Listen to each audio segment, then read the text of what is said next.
AEW Dynamite goes down this Wednesday from somewhere that I forgot to look up before starting the sentence. Last week, we had Maximum Carnage, and one of the things that we really liked about that show was a spotlight being put on a couple of guys who I think are deserving of that spotlight, and Powerhouse Hobbs and Brian Cage, and I think both of them showed that they are deserving of that spotlight. Now, Powerhouse Hobbs, probably not going to be on the TV for a little bit. That tends to happen when they kick a chair on your ankle. Brian Cage, we'll see where that kind of goes with Ospreay and Omega, but it was all used as the backdrop for what is ultimately the big feud right now for AEW, and it is Jon Moxley against the rated R superstar Adam Copeland, or Cope, or whatever, for the AEW Championship. What I need, because we had a pretty heated AEW promo from Adam Copeland, what was it, last week or a couple of weeks ago, when he says, I won a match against Eddie Guerrero with a broken whatever, and then I broke my leg against Buddy Matthews, and I won that match as well. So you can try to beat me up, but you can't keep me down, which I think is a good promo to say that Edge can win this match. The one thing I need from probably, honestly, Dynamite this week is why? Why are we doing this right now with Copeland? Because the big storyline with the Death Riders, with Jon Moxley and everything, is that he is fighting for the soul of AEW. He hates what AEW has been turned into, and the only way he can change that is to control the heart of this company, and that heart beats in that AEW championship. And so he is going to stop at nothing to turn this into a promotion that fits his grand vision of everything. And so I can understand that Copeland wants the championship because he wants the championship. Being champion's fun. It seems like a great time. It's so fun. I have a replica of a championship that I say that I won. That's because it was in a draw. People like being champions, right? And not like a draw of a wrestling match. I don't wrestle, but it would pick my name out of a hat watching WrestleMania 20 in a movie theater. Not the point. The point is, I need more of Cope's motivation tonight.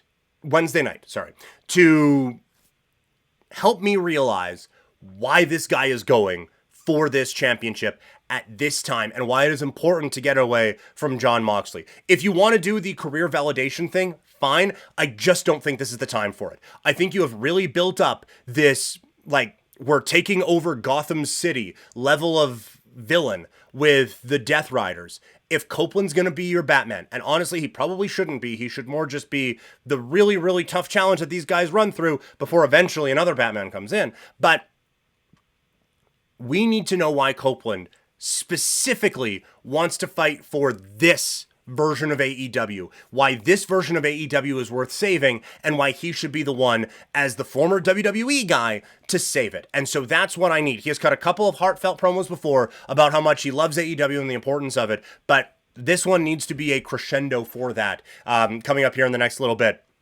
so we can really get into this feud. Because if we just go from Mox is kicking the shit out of all the young pillars that this company once had and is just dominating them for the heart of AEW, and now you're going off to Australia and he's just having a title fight just to have a title fight, it kind of takes away from it a little bit, and it kind of kills that momentum, and it's that follow-through that you need. It is why the Bloodline storyline worked for forever, is that everything, and we just talked about it in our big chat there with Crash, it is, you need that overall motivation to stay the same, and everything needs to kind of come back into that. And I think they're close with this, but I think they really need to build it up. And Crash, appreciate you, man. Love the chat as well. Pop in whenever you want, man. Love chatting with you. We're doing a big WWE 2K stream tomorrow. That is coming up at 9 a.m. Mountain Time, so watch out for that one. But for this, like, there needs to be like a bit more of an overall motivation, I think, clarification in all of this, because we're just not getting it right now. That being said, Copeland against Pac should be a fucking blast tonight. I think that's going to be just a whole lot of fun, and should be a very, very entertaining bout. And I do like that Cope is kind of taking the Punk spot of having these wild matches with guys that you wouldn't necessarily expect. World Tag Team titles on the line, Private Party. It feels like it's been a failed experiment. They haven't done anything with them since winning the titles. The nothing that they have done hasn't clicked, and you have the Hurt Syndicate, who are just dominating right now. And so it makes all the sense in the world to have the Hurt Syndicate come out and put a hurt on these guys and win the championships. I think you need to freshen up Private Party. I think there needs to be an extra layer to it. And Hurt Syndicate as your tag team champions right now, I think that makes the most sense. Interested to see the advancement of the Kenny Omega, Will Ospreay storyline with them against the Callis family.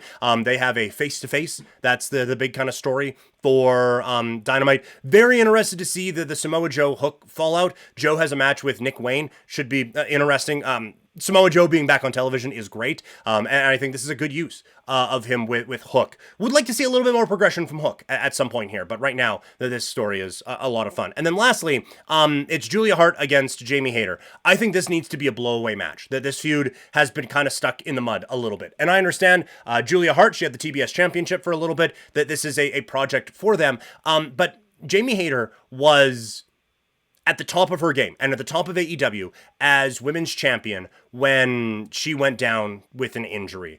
And it has been remarkably underwhelming since then.